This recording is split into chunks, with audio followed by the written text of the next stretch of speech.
The rocket building, the space which is now has a price tag of $5 to $10 million to pay out those leases. That's the first priority. Use that space. There's 240 workstations.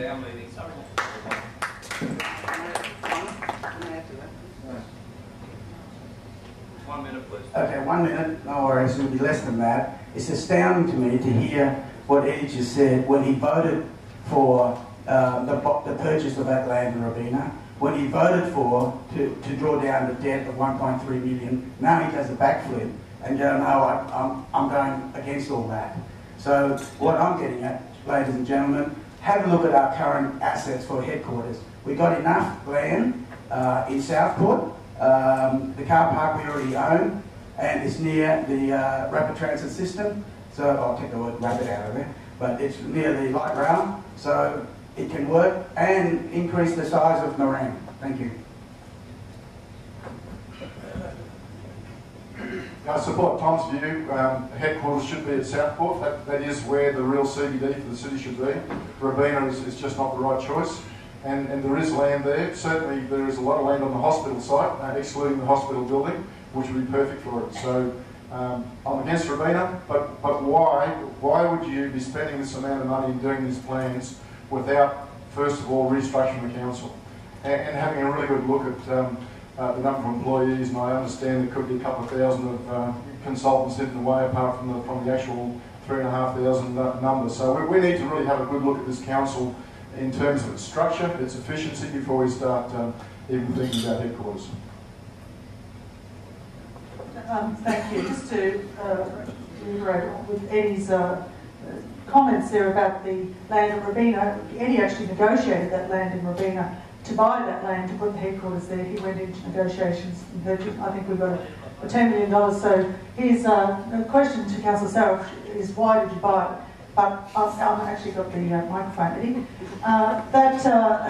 The situation is we've got a very, very unsafe workplace at Evandale where people have been working in what are like rabbit warrens and dongas for a long time. It is important to have a healthy workplace, and if that means transplanting and decanting that building and putting people into a 5-star building, I'm right behind it.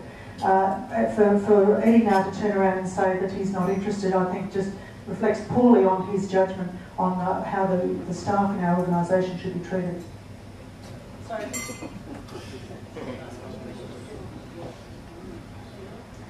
The council has decided to build 3 centres, and one of those is to be at Coomera. So we've allocated land and we've identified that in the Coomera local area plan. So the future town plan will, or town centre will include a council centre. The Taj Mahal, as Eddie says, is really a very nice little label to put on it, but it's completely inaccurate. The objective of this building is an administration centre. It doesn't, administration centres, they don't hold any councillors in them, and the objective is to actually save money over a 20 or 30 year period. But this is meant to be an investment to save money instead of the money that we're spending on old buildings, which are incredibly dysfunctional and expensive to operate. Over to yours. The question was for Eddie only, so I have nothing to say. Thank you.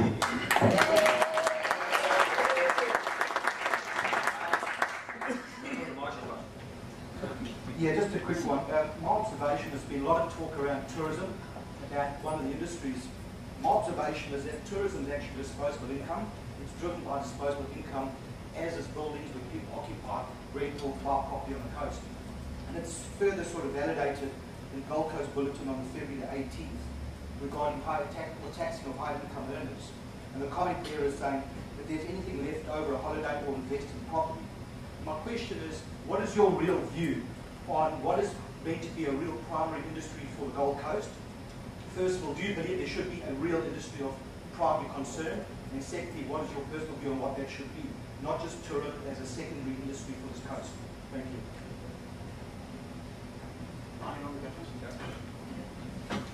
I think the key to move on from our city now is that to broaden our economy, and in doing that, I mean, let's kickstart back the construction and building industry by removing these PIC charges and get it working again.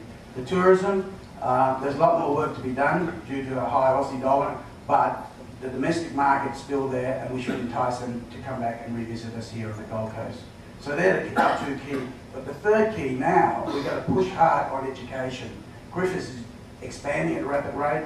Bond just got a new Vice Chancellor. I've met up with him, and he's got some great vision. So, but that's on the top tier of university, but also the next tier down, the GCIT. They've got a lot of plans to boost our education.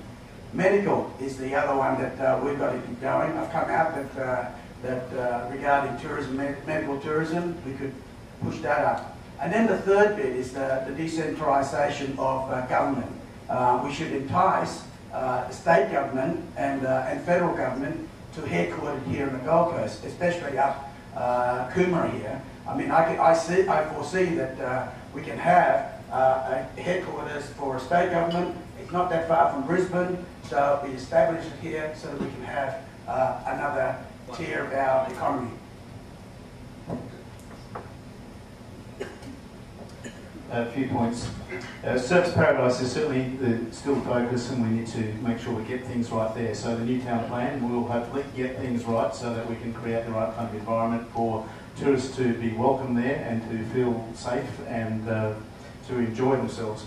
China is a big market for us. There's 55 million Chinese went overseas last year. We really need to target ourselves at that 5- and 6-star traveller. They exist in their millions in China. We need them to come to the Gold Coast. We've got to have the right kind of attractions for them, and hence the proposal for the Guggenheim or a similar kind of facility. Cruise ship terminal is obviously going to be important for our tourism industry into the future. We're just watching millions of dollars float past us every day whilst we're not engaged in that whole thing. The town plan itself, as I mentioned, Service Paradise, is getting special attention, but the town plan at the moment is very restrictive as regards to developing tourism infrastructure, so we're specifically looking at that now in workshops. How can we pull back the barriers to enable tourism infrastructure to be more readily delivered, whether it be a small facility in the hinterland or a big theme park.